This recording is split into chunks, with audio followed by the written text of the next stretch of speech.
Hey guys, really quickly, we are going to be doing a dungeon video for Baonr Rivendare today. I'm going to try and get the rest of them done at the start of the week rather than at the end of the week. There is also a good video by Old Guardian who's kind of covered a dungeon deck for all of them. I'm doing it slightly differently. My decks are slightly different here, but we have common elements, and it's good just to sort of point out some of the common elements that we've got going on. So, Baonr, I like to use Chill of the Grave. I know there is a lot of hype around Skeletal Frenzy and Death Pact, but I like to use Chill of the Grave just because of the utility of the mages, even if they did get nerfed. I'm using Defias Bandits as a good cycle mini. Now, there are two options with Defias Bandits, Deadly Poison or Picklock. Picklock is very good on the first map if you can get the Defias Bandits to actually stick, which doesn't always happen. So I go for Deadly Poison because it's a bit more generally good. We're going to go for Exhume on Skeletons. There is a reason that we do this. It's very good on the second map.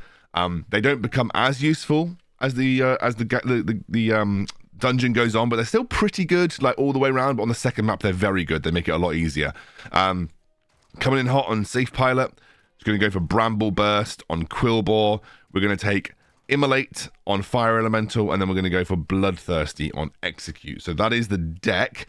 Now I'm going to run through the run and also do tactics for every boss using my handy dandy epic pen, which hopefully will illustrate some of the things that you need to do. Dire Maul is one of the easier dungeons, so hopefully you guys can push quite far this week and get your undead leaders as high as possible. Okay, we're doing a level 28 dungeon here. Let's quickly double check that we've got everything right before we get going. Oh, my epic pen's on the wrong screen. It'll be on the right screen just about now. Okay, so I'm going to quickly just check what relic we actually took so I can talk about it. We took Howling Warband. So you guys know about Howling Warband. That is when your minis die. They give Bloodlust to every other mini around them. Now, usually, that would be really good because we're running Harpies in most of our decks, but we're not running Harpies in this deck, and there's a reason we're not running Harpies. It's just a little difficult to fit in, given the types of minis that we need to make some of this cheese tactics work. Now, this map is probably the first big kind of barrier. I would say that this map's easy once you get these two towers down. The challenge on this map is getting these two towers actually killed. Now, you're always going to have this opening, and you're always going to have this opening. So, you have options. Option 1, safe pilot these guys, and then they'll start attacking each other eventually. Or execute these guys. However, I prefer to hold execute for here. Why? Because you can also hit the tower with execute. So the option 2 is execute here and then safe pilot here. So basically it's just the reverse. You need to have safe pilot on these guys and you need to have execute on these guys / whatever else spawns there. Sending a fire elemental this way, just to try and take the chest and tank as much as I can. As soon as I'm able to, and maybe if more minis spawn, I'm going to execute here. We want to take this tower. We want to hold it. Once that tower is taken and held, we want to push up here, and we want to use execute, we want to use safe pilot, we want to use the enemy minis to our advantage. The reason I say that is because if you don't know the mechanic of this map, there are two main mechanics. One mechanic, he spawns ogre mages on both lanes periodically. Second mechanic, if the enemies drop below, I think it is a 75% health threshold, but I can't quite remember. There is a health threshold. If you get the enemies below, they will start attacking the closest thing to them, but they'll also gain Bloodlust. We want to use that to our advantage to A, deal damage to the boss, and B, deal damage to the structures. So, safe pilot in. We're going to immediately execute, which then annoyingly he spawns 2 grunts, but those grunts will start taking damage. As you can see, I'm just going to spawn a Quillbore in the middle of them, and you can now see that they're actually all attacking each other. I'm not really doing anything here too crazy. And that's why I'm going to spawn Baonr over this side. Another Mountaineer comes down, which is actually really annoying. But we're just trying to get some damage down on the tower at this point, and you can see there is a lot of spawning going on here. Now I'm going to drop a safe pilot behind just to try and get the tower down. Unfortunately, I didn't quite time that right, but here's where the usefulness of our Defias Bandits come in. There is a very high value mini that I've just spent my 1-cost minis to help kill with the tower. Now we really are up against it this time round, but we are going to execute and get a really good execute off here. So that execute is going to allow us to get a load of damage to the tower, essentially deal with that entire wave. And now we're going to spawn a Exhume set of minis behind the tower. Unfortunately, this guy is going wild with his spawns, and I'm going to just send a Baron down versus this Huntress. Going to also drop some Defias Bandits just to try and help out here, but we are struggling because this guy is kind of, yeah, really spawning an absolute bomb level worth of minis. Now I'm going to drop a Quillball behind the Ogre Mage, mostly because I want to ensure that I can actually pick up this tower. This tower is pretty important. I've already gone 1 minute into the game and haven't actually taken this tower down yet, but we do get it, which is really important, and now we can start to stabilize. So that's that first tower down. Hopefully keep it. That's the most important thing. You can see we've got a Mountaineer walking towards us. We're actually going to drop the Ghoul because we want to kind of turn everything around. We want to make sure that we protect the tower as much as we can. If we lose this tower straight away, we're not exactly in a good spot. So yeah, we're not going to do that. We also have a set of grunts. Those are the things that you're going to want to aim to execute after this anyway. And we're going okay here. Like, we're a little bit slow, but you'll find that the higher levels you go, the slower it is actually going to get. And this is another good opportunity for a safe pilot. You do want to use safe pilot just to proc the Bloodlust if you can. Now we're into kind of needing to get this second tower now, but we also do need to start putting pressure on the boss. So kind of mixed. Obviously getting this tower would be ideal. We have now got a bit of security on our base, which is great. You can see here that there is a really good execute opportunity. So we're going to get a really nice execute opportunity. These Warsong Grunts are going to start to attack each other. The base took a bit of execute damage as well.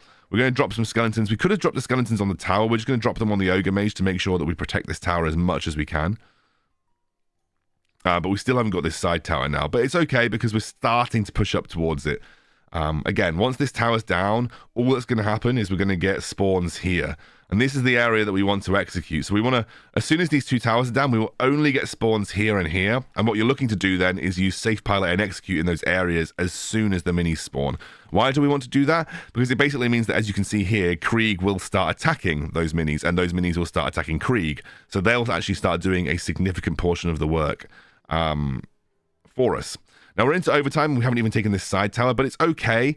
What we're going to be looking to do now is just keep using that execute technique. So, you know, even if you get to overtime and you still have like 100% of the boss HP to go, it's not the worst thing in the world, because you can really just use the execute technique over and over again. And you can even just use safe pilot too. So in this situation, we're just going to use safe pilot as well. You just want to be using safe pilot and execute to ensure that Kreeg keeps engaging his own minis.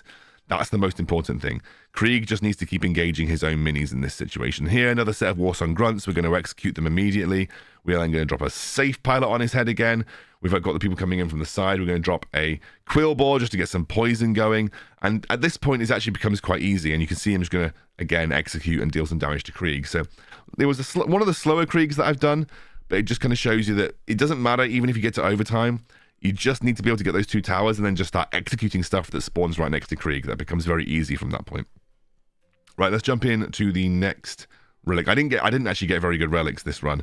So the relics we've got here are heal when you mine, deal damage when you play an unbound, and something to do with your armored minis. I can't remember what that one is. It's not very good and I didn't take it.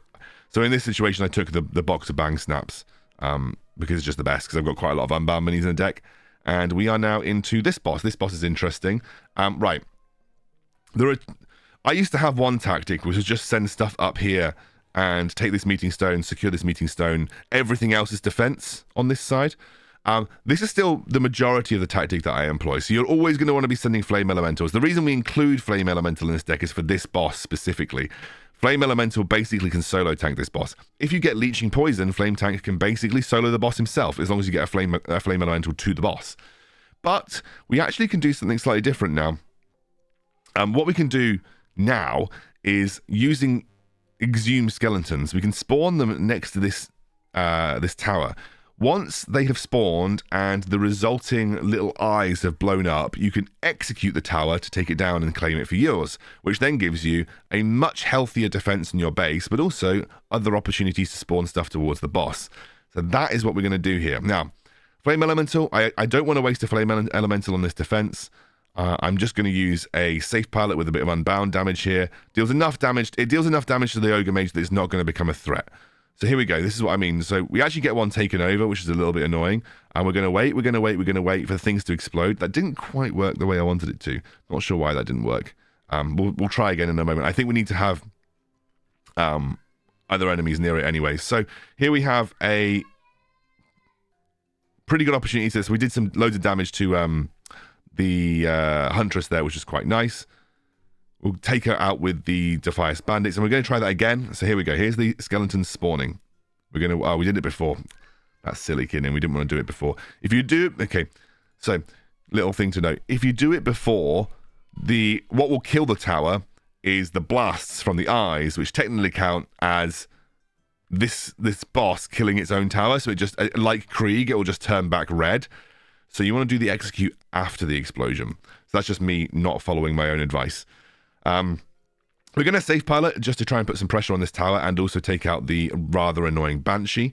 We're also looking to protect this meeting stone as much as possible. So a good option into a Prowler is a Baron. Baron is armored, so even though you're a few levels below, it's not so bad. Right, here we go. So this is what we're going to do. I think we are unfortunately going to have all the eyes spawn, and we end up just getting basically that taken out once again. So not quite doing it the way I should be doing it here, guys. I'm not showing you the correct tactic. Hopefully I get a one in this run where it's the correct tactic. Now, I'm going to drop a safe pilot here. It's a good way in general to just deal with a big encroaching mass of random minis, which is what we're doing. We're going to try and farm as much as we can. We're going to go once again, right, come on. 5th time with gusto. We're going to drop the skeletons. Nice. Skeletons have been dropped. Now we execute. There we go. That's how you do it. That's what I needed to do.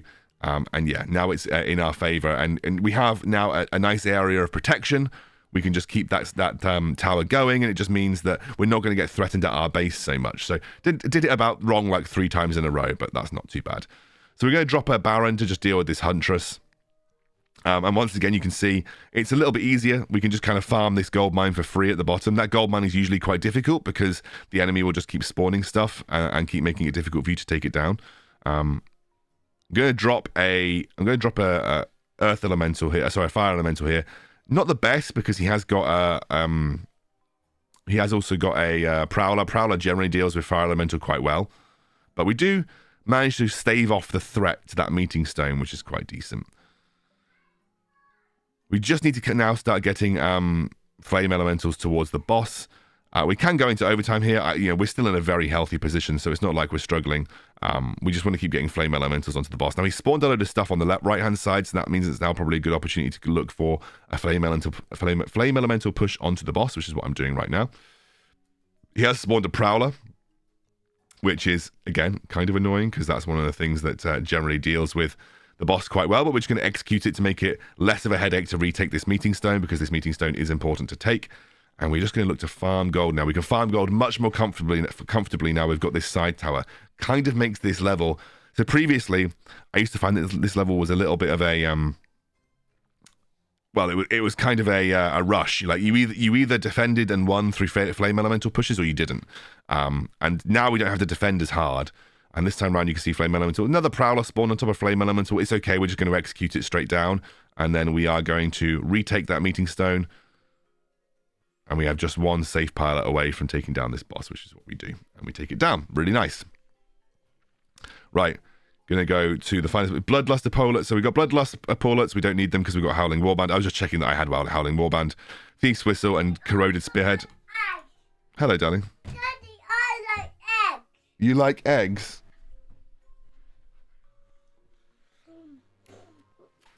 You like eggs, do you? Yeah. What are you eating? That doesn't look like eggs. Look. That's chocolate. That's chocolate.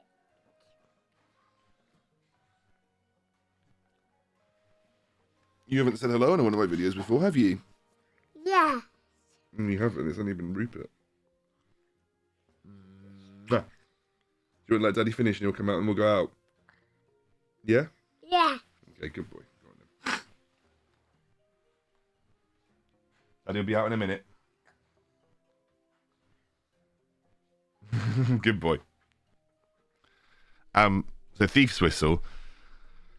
That's the only good min. And like this is useless because she attacks so slow. So I've only got Safe Pilot. She attacks too slow. We don't need this because we've got Howling Warband. So we've just got Thief's Whistle, which is okay. I haven't had the best relics. I've had decent relics, but not amazing relics this run. Okay, so King Gordoct. let's jump into it. There is some... I use some very easy tactics now for King Gordok. So, tactics.